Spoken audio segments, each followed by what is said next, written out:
Этот день по-настоящему объединяет всех, кто не понаслышке знает, что такое террор.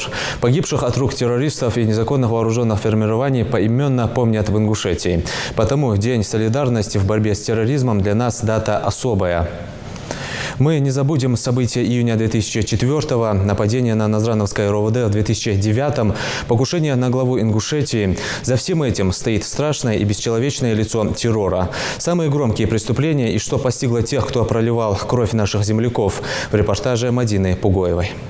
В ночь на 22 июня 2004 года преступная группировка захватила Назрановский пост ДПС и прилегающий участок дороги, что позволило боевикам беспрепятственно передвигаться и убивать сотрудников полиции, проезжающих по этому маршруту. От рук бандитов тогда погибло около 80 человек, более сотни были ранены. Далее группа вооруженных людей буквально оккупировала город и захватила несколько складов с оружием. Через несколько лет после тех трагических событий на скамье подсудимых оказались 11 участников нападения на Назрань. Большинство из них получили сроки от 11 до 15 лет, а их сообщник Ильяс Ганиев в колонии строгого режима проведет остаток жизни. В ходе следствия все обвиняемые вину в совершенных преступлениях признали под давлением собранных следствием доказательств. Однако в суде они изменили свою позицию защиты и отказались от данных им ранее показаний, в том числе от признания своей вины.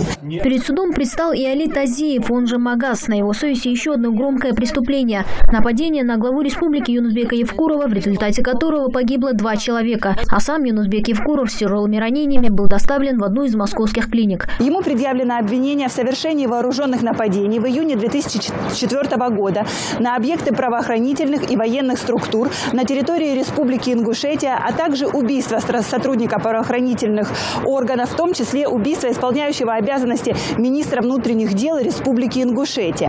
За совершенные диверсии Али Тазиев получил пожизненный срок. Та же судьба постигла и организаторов взрыва у здания Назрановского РОВД. 2 марта 2010 года в ходе спецоперации в Икажево сотрудниками ФСБ были уничтожены 6 членов незаконных вооруженных формирований, в том числе и Саид Бурятский, организатор того теракта, когда террорист-смертник протаранил ворота РОВД на «Газели», груженной взрывчаткой, 400 килограмм в тротиловом эквиваленте. Взрыв прогремел в момент построения личного состава. В этом взрывном устройстве стояло 2 детонатора. Одно механическое, которое террорист сам должен привести в действие. А если его ликвидирует, то ему помогает его же подельники, которые находятся на определенном расстоянии и все это наблюдает. Пострадали не только полицейские, находившиеся в эпицентре взрыва, но и жители города, чьи дома были расположены в радиусе 200 метров от него. Десятки человек погибли, сотни были ранены. В их числе и брат Али Гадиева, чье тело опознали одним из первых. Где вот спуск, подвальное помещение, там подвал был под зданием РОВД. Вот такой вот там был бордюрчик такой небольшой. Вот за ним телефон завалился, и там лежал, они его там нашли.